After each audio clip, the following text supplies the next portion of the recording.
preaching chords in the key of C sharp. Your first chord is your home, which is C sharp. You have C sharp, A flat in the bass, that's your left hand.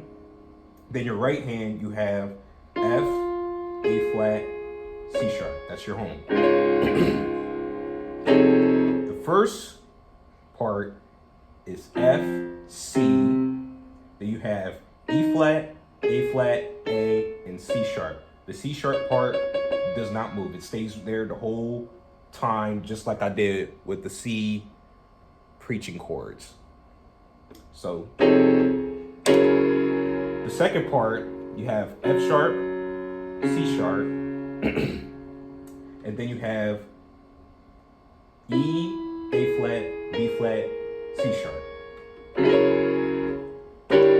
The next one is G and D. You have E, G, B flat, and C sharp.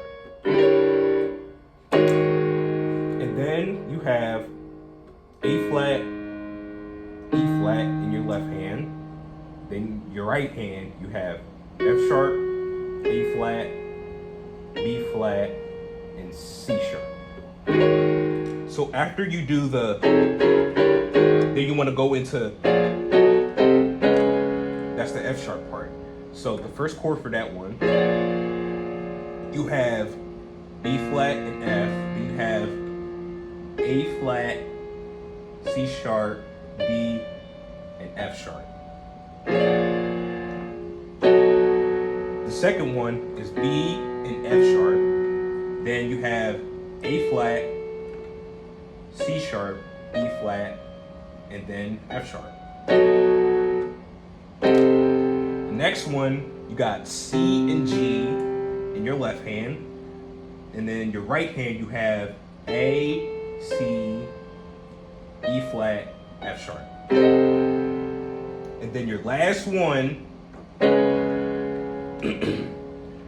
you have C sharp, A flat in the bass. Then your right hand is gonna have B, C sharp, E flat, and then finally F sharp. So when you put them together, you'll get just like that.